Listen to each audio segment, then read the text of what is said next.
Hey guys, RJ here, and I have yet another Netflix original series that I'll be covering over the next couple of weeks. It's 13 Reasons Why. It is a book turned into a miniseries for Netflix, and I gotta say, I'm glad my girlfriend told me about this. She read the book, she said it was amazing, and she told me to check out this show. So let's go ahead and dive into our episode 1 review of 13 Reasons Why.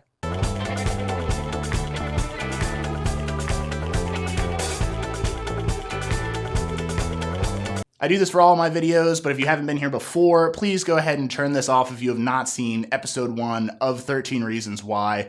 I don't want to spoil anything for the show, and I feel like this is a super spoiler-centric show, so please turn this off, go watch it, come back here, and then we can talk about it. I really thought the introduction as Clay as the main character was really well done. They end up having him go through class and, he's just sitting there trying to mind his own business. He's clearly lost in thought. We end up getting these flashbacks that help build out his character in a short amount of time. It shows us these times when he was with Hannah, one of them being when they were working together at the movie theater. Thought that was a terrific scene. And then I also loved when he goes over to Kat's house before she leaves, when Kat is trying to introduce Hannah to everyone at the school, and he goes over to that party, and that's obviously where Hannah ends up meeting Justin, which we'll talk about in a minute. But I do love the way that they introduce Clay as this socially awkward character, and they do it via flashbacks in a very tasteful way. Speaking of the party that Justin is at, we end up learning that the name of the first tape we get is actually his. It's Justin. And while I thought that they were really cute when they first met,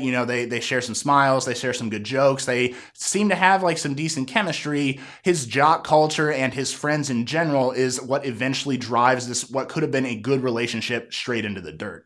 Speaking of dirt, Hannah and Justin get a little dirty at the park. No, I'm kidding. There's nothing dirty about it. We end up learning from Hannah that this actually just ends up, they meet at this park together late at night. They sneak out of their houses, and Hannah is, she actually is monologuing this kind of whole event. And I really like the way that they're doing this because they're juxtaposing the actual memory of what happened from Hannah. And then they have Clay sitting there watching it, even though, it's not actually happening in his reality. I just like the way that they set it up, that he's watching this and she's monologuing the events as we, the viewer, are seeing it. And I really enjoy the fact that she says, I actually kind of wanted to be kissed at the top of the slide, where the steering wheel is, because it makes her think of a rocket ship going out to space. And I do like the fact that they end up, she ends up sliding down the slide, they kiss, but obviously he takes the picture of her at the top of the slide, and that is what leads to all of the commotion in the early part of this story. Then Justin kind of becomes an idiot, right? He ends up showing this photo to his asshole friends. Then they send it out to pretty much everyone at the school, and it makes Hannah really look like a slut because you can kind of see her underwear or whatever. And yeah, he was just originally embellishing the story as to what happened. They only shared a kiss according to Hannah. And yeah, he's embellishing, trying to act like he's like big macho man and he got to first base or second base or something with her, when in reality, all they did was share a kiss. Of course, Hannah is ridiculously embarrassed. This is something that she thought it was going to be a special moment, right? It's her first kiss, and she thought it was really special what her and Justin shared together. And then obviously everyone at school thinks she's now a slut because she's this picture at the top of the slide. And pretty much she tries to go to her security blanket so far in the show, and that seems to be Clay. She sits down with him at the lunch table, and they're just trying to have normal conversation, and then Clay lashes out at her. And I think it's pretty obvious that he has feelings for her, and that's why he, it's almost like he's jealous after he saw the photo himself. But I obviously think Clay's going to go back and look at that memory later and be like, damn, I should have just been a much more supportive friend and probably not have focused so much on how I felt about the situation. And I just want to talk for a minute about the chemistry between Clay, Hannah, and a few of the other characters in the show. This is really surprising me. I don't really know too many of these actors, and I'm not going to list their names here either, but they've really surprised me so far in this show. There's great acting. They're delivering their lines really cleanly.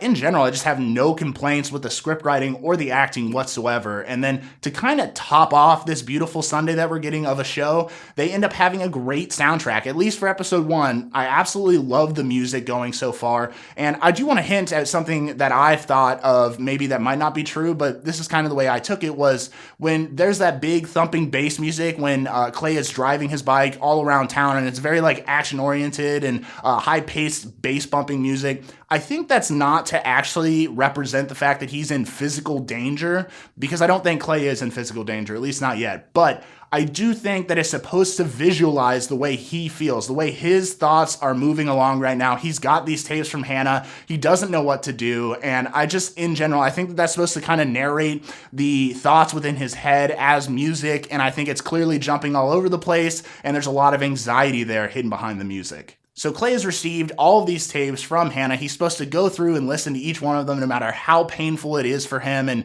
obviously we don't know everything about his backstory yet, and I'm really excited to learn it. But I do think that this show is trying to just tackle a large issue that has to do with our time right now, and that is social media and all of the pros and cons that it brings, right? We get to share with family instantly, and that's a great thing. But there's also stuff like what we see in this episode where Hannah ends up getting cyberbullied quite quickly. It's literally, one night she's out, she's just kissing a guy that she likes on the slide, and then the next day the entire school thinks that they slept together. And I think it just kind of goes to show you how much faster bullying can kind of increase now with social media, and cyberbullying is actually like a real thing. So I really do like the way that the show is trying to tackle that. And just food for thought is a picture worth 1,000 words or 1,000 assumptions? So yeah, guys, I mean, this episode 1 was terrific. I really enjoyed the character depth. I love the way that they are telling the story in this miniseries based off the book.